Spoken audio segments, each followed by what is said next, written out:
Live from KSAT 12, the Nightbeat starts right now. We should be having a celebration of her and her baby for the new year, and we're not doing that. We're having a vigil instead, mourning for her and crying for her, and it's not right.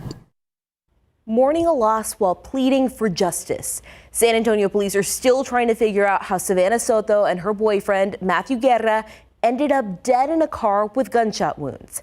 In the last hour, the medical examiner says both deaths have been ruled as homicides. So far, no arrests made. SAPD did release this new surveillance video showing who they're calling people of interest. Detectives hope the newly released video will lead to the couple's killer. A clue in a callous crime. Clearly, it was a heinous act. 2 days ago, San Antonio police found pregnant Savannah Soto and her boyfriend, Matthew Guerra, dead in a car on the northwest side. Now, they're sharing this surveillance video. We are hoping that someone is able to identify the individuals that are seen in this video. McManus says this clip was taken not far or long before the gruesome discovery on Danny Kaye. Detectives right now are combing through days of surveillance video from several different locations that the victims were known to be. These two people are who police are calling people of interest. One is in a dark pickup truck with a bed cover, likely a Chevy Silverado. The other is a silver Kia Optima, the same car where police found Savannah and Matthew's body. The medical examiner ruled Savannah's death as a homicide. They say she had a gunshot wound to the head. As for Matthew, they say he had a contact gunshot wound. What does that mean? It means that it was there. Police are treating this case as a double capital murder and hope someone can help solve it. You can remain anonymous. You do not have to give your name. The Soto family is trying to find peace in the middle of this tragedy. They held a vigil for both Savannah and her unborn son, Fabian, today at Kenwood Park. As the night team's Avery Everett shows us, so many of their questions are still unanswered, but the community is stepping up to support them. Our God Almighty. A prayer. The Lord is close to the brokenhearted. To find peace. We just got to keep her in our hearts. And a promise to never forget. She loved everybody. She loved to live life. The family of 18-year-old Savannah Soto and her unborn child say devastation is an understatement after both of their deaths. It will never be the same again. Police confirmed Thursday Soto and her boyfriend Matthew Guerra were shot and killed. As Chief William McManus gave an update, we were with the young girl's family, all of them heartbroken. I'm still trying to soak it all in. This family says they're still in shock and still have so many questions left unanswered. But they say the San Antonio community has stepped up to support them. We should be having a celebration of her and her baby for the new year, and we're not doing that. We're having a vigil instead. This park is a place of peace for the Soto family. Their son, Ethan's tree, is here. He was shot and killed some time ago. Now, right next to it is a memorial that's growing for Savannah and her unborn son, Fabian. We didn't get to meet him, but I would have been very honored to have met my great-grandson. The Soto family says balloons and candles won't change what happened. I know one day we'll be up there together seeing each other again, but for now we don't, and we won't see her anymore. But for now, it brings everyone closer. This is for both of them. And gives them a chance to say goodbye. Avery Everett, KSAT 12 News. We want to show you that surveillance video one more time. Police say if you know anything about that dark pickup with a bed cover or the people in this video, call homicide detectives. Their number 210-207-7674. And remember, you can remain anonymous. Developing now, several people in the hospital tonight following a chaotic chain of events, a violent stabbing and a car crash involving Bexar County Sheriff's deputies. Now, this all started after a woman was stabbed more than 30 times just a few hours ago. That's according to BCSO. This happening on a street called Talon Run, not far from 1604 in Culebra. Now, that woman who was stabbed was taken to the hospital. We're told she's fighting for her life tonight, and one person was detained. Now, shortly after that woman was stabbed, Bexar County Sheriff's deputies who were responding to that call ended up getting into a major accident on the way to the scene. This is video from Wiseman Boulevard and Cottonwood Way, 4 vehicles and a total of 8 people involved in that crash. The accident sent 3 people to the hospital, including a 3-year-old boy. Now, everyone in the accident, they're expected to be okay. Right now, it's not clear who caused that crash. A pair of shootings near downtown now appear to be connected. Those crime scenes happened last night on Leal and West Myrtle Streets, only about a mile apart from each other. This was the scene on Leal Street we brought you as breaking news last night on the Nightbeat. This is where police say a 35-year-old man was shot after an argument led to gunfire. That man later died at the hospital. The second scene developed just a short time later on West Myrtle. That's where police learned the 27-year-old man who was shot in the leg was actually the suspect in that first shooting who was hit by the victim. Tonight, we're still working to learn more about what led to the gunfire and what charges may be coming for that suspect. It's a problem that's only getting worse. Maybe you've even been a victim. We're talking about card skimmers. According to Vico, debit card skimming soared from 2021 to 2022 by a whopping 368%. Now, there are a few ways you can protect yourself. When you're at the gas station pump, check to see if there's a security seal over the panel. And before you put your card in, give it a tug to make sure the reader isn't loose or tampered with. And of course, when you're typing in your PIN, make sure to cover that keypad with your other hand. And what a beautiful day it was today. Temperatures made their way up into the 60s. We had sunny skies, and we're going to do it all again tomorrow. We're hitting a good stretch of weather here. A few changes, though, show up as we head towards New Year's Eve. Let's go outside for you, and we'll show you that temperatures right now are holding in the upper 40s. After, again, that beautiful day, we've got northeasterly winds on the light side. Temperatures are about to slip into the 30s in Kerrville, and I do think we'll see some temperatures near freezing by tomorrow morning. 35 here in San Antonio is what we're forecasting, but you'll see where those temperatures are forecast to fall below 32 degrees. Bernie, Bulverde, Canyon Lake, Comfort, even some outlying areas of Bexar County. I wouldn't count it out that we may briefly touch freezing. Here's some of the weather headlines. Another beautiful day on the way tomorrow, as we said. Then as we head towards New Year's Eve, a cold front means some breezy conditions. And here's some good news. Got some rain chances returning to the forecast as we head into the new year. We'll detail that for you coming up in just a couple minutes. New on the Nightbeat, Maine is removing Donald Trump from its 2024 primary ballot.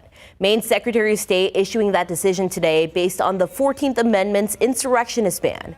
It makes Maine the second state to disqualify Trump from office. Earlier this month, Colorado's Supreme Court handed down its own ruling, removing the former president from its ballot.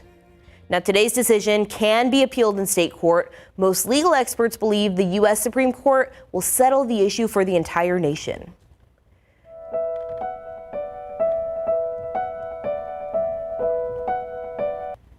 Developments tonight at the border. The U.S. Department of Justice is threatening to sue Texas over its new immigration legislation.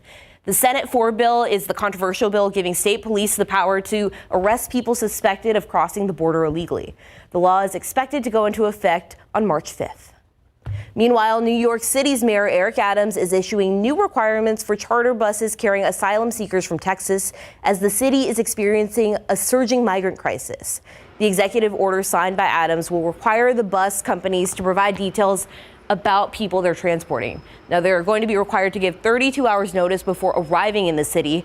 The executive order will also require charter bus companies to drop off asylum seekers in Manhattan only between 8:30 a.m. until noon Monday through Friday.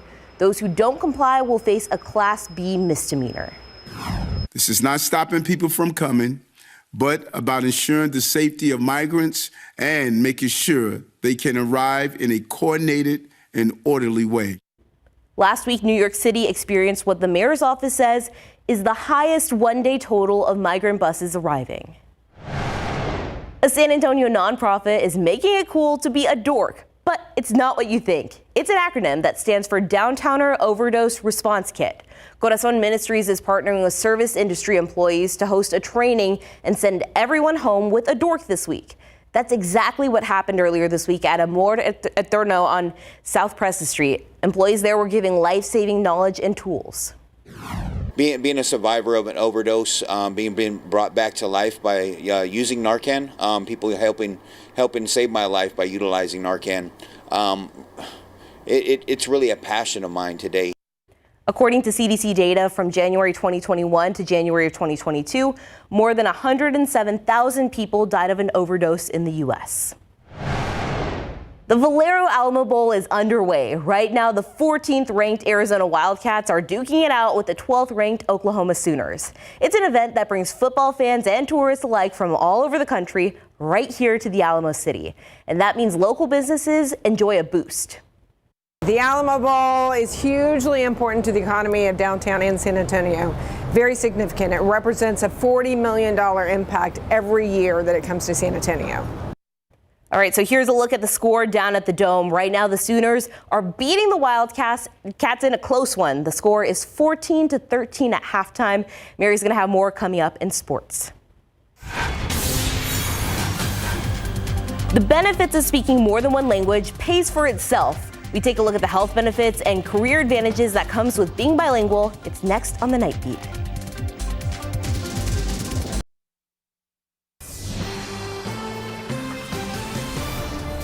Speaking more than one language can help boost your pay and the chances of getting hired. Many of us have heard that here while living in San Antonio.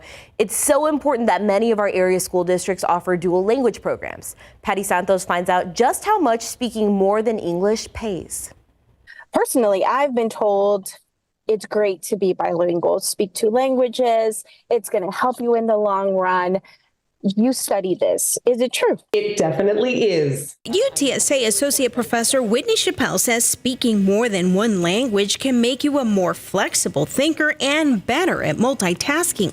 Being bilingual can actually delay the onset of dementia symptoms by about 6 years. Not to mention, too, an advantage in hiring, she says. Over 2/3 of employers are more likely to give that job to the bilingual candidate than to the monolingual candidate. U.S. Census data looked at by language tutoring website Preply found San Antonio is the 4th most bilingual city in the U.S. Its research also found multilingual employees earn an average of 19% more. It's definitely important to highlight your bilingualism on your resume when you are applying for the job. Now even technology companies are seeking bilingual hires. Indeed.com shows more than 1,800 entry-level bilingual job postings in the Alamo City. Vamos a comenzar. The annual Northside ISD Spanish Spelling Bee gives students a time to show off their bilingual skills. We're starting to now be proud of our abilities to speak two languages. Julia Benavides, bilingual ESL specialist for NISD, says dual language programs are highly sought after. Nearly 30 campuses offer bilingual programs. And it's not only Spanish-speaking families, it's families who speak English at home or other languages that are interested in becoming bilingual and biliterate. Patty Santos, KSAT 12 News. All right, let's take a look outside with live cam. What a beautiful night. A little chilly, yes, but it comes after what was a beautiful day. We've had a nice stretch of weather here in late December. A far cry, by the way, from what we dealt with during the summer. You remember all that? Well, as we wrap up the year, I want to show you that this is probably going to end as the hottest year on record, since records have been kept anyway. It goes back to 1885. 72.7 is our average temperature. What a year it was temperature-wise. And if you were curious, when it comes to rainfall, we picked up about 20 inches. I doubt we're not going to see any rain before the new year hits, so that's where we'll end up. 2022, as you remember, was the driest year on record. We're going to finish this year as the 28th driest. Not great, but at least it was better than last year. Well, let's hope 2024 brings us some more rain. 49 right now. We've got north-northeasterly winds at about 3. Mostly clear outside, a little chilly. 41 Bernie Stage, 41 Comfort, 46 in Beauverde, 43 in Rio Medina. Like the last few days, temperatures will fall pretty quickly here over the next few hours. Dry air, clear skies. It's that radiational cooling thing, and we'll see those temperatures slip into the 30s by tomorrow morning. 35 in San Antonio to be exact. So there could be some outlying areas here around town that could get close to freezing. If we do, it'll be brief, but we do want to let you know that's a possibility. Beauverde, Bernie, Comfort, Kerrville, those places will be below freezing, I think, by tomorrow morning. Bandera, another place, 29, the forecast by Friday morning. So a chilly start, but we end up nice yet again. 62 is where we should finish up tomorrow afternoon. 61 in New Braunfels, 57 Bernie, 57 the high in Kerrville tomorrow. Full sun. It'll be another gorgeous day. As far as humidity is concerned, still really dry. And that'll be the case until we get into Sunday. Then we see a little bit of an increase in humidity, not much. And this is not enough to give us really any rain chances, but that's out ahead of a cold front that will push through and then cool us down again as we head into New Year's Day. Here's the big picture. Still pretty quiet around Texas. We've got an upper level low that's spinning here across the Midwest on the backside of it, ushering in some dry air into our neck of the woods. But there's still some snow in places like St. Louis, cold rain up near Chicago, busy weather there along the East Coast, probably more travel issues over the next day or so. As far as we're concerned, our next storm system still out over the Pacific. This is the one that will bring us that front we talked about on New Year's Day. And then behind that, another weather maker. This one should bring us some rain as we head into Tuesday of next week, which is what we need. Let's look at the futurecast here. And tomorrow and Saturday should be dry, quiet. It's Sunday where we get a little bit of an increase in moisture, and then here comes our frontal boundary. The thing about this front is it moves in right as we're ringing in the new year, right around midnight as we go into Monday. So it will be a little bit breezy for folks that are celebrating outside. You'll probably want your coat. Temperatures in the 40s. Going to be a wind chill involved, I think, too. But any sort of rain with this front will be well east of us, and then it will be somewhat breezy and cool on Monday as well. Before, again, that rain chance starts to creep back in, and that happens on Tuesday. So 67 tomorrow, 70 on Sunday, our warmest day, few clouds, and then the front comes through, cools us down on Monday, 58. 50 on Tuesday. There is a 30% chance of rain, a cold rain, and then 58 Wednesday, 59 on Thursday. So yes, a little bit colder as we head into the new year, and here's for hoping we get a little bit more rainfall in 2024. All right, thank you, Justin. Well, maybe the Spurs are back in action tonight. Yes, and they open up a back-to-back. That's never easy. Victor Wembanyama is only going to play in one of the games, so we'll see how he performs tonight. It's a good start for Wembanyama and the Spurs. Again, the first of a back-to-back, leading by as many as 28 points for San Antonio in the first half. We'll take a look at the highlights after the break. Plus, it's the week of the college football playoff, and the Texas Longhorns are officially in New Orleans. Stay with us. The highest ranked matchup outside of the college football playoff is going down right now inside of the Alamo Dome between number 14 Arizona and number 12 Oklahoma. Let's take a look at a live scoring update. The Sooners lead 21-13 in the third quarter. It was all Arizona to start, but the momentum flipped. OU outgained the Wildcats 231-70 in the second quarter to take the lead at halftime, and they scored again right out of the intermission. The San Antonio Spurs are in Portland tonight, meeting the Trailblazers for the first time in their post-Damian Lillard era.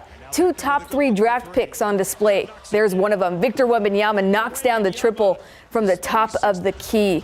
Spurs up by 20. Jeremy Sohan corrals the board. Sohan goes coast to coast, the finger roll finish, and one. Sohan feeling the buzz. All right, second quarter, San Antonio still dominating. Trey Jones, lob pass to the one and only Wembanyama makes it 40-14. Here's the score at the intermission. Spurs are up 59-45. Victor Wembanyama leading the floor with 17 points and 5 first half blocks.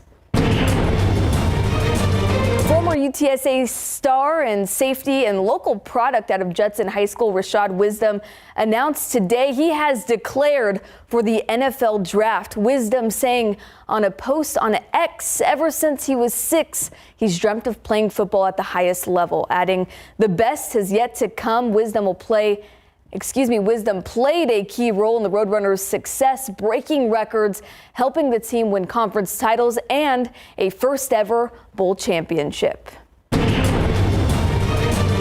Well, it's been a month since conference championships, which means the college football playoff kicks off, and the 4 remaining teams will have had plenty of time to study and prepare. Texas head coach Steve Sarkisian said it's a challenge to face a team that has spent so much time studying you.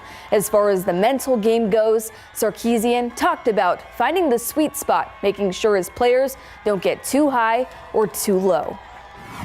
I think their focus is already there, naturally how we prepare, how we practice is going to tell me a lot. What are they talking about? You listen to conversations, when we're on the bus and what's going on.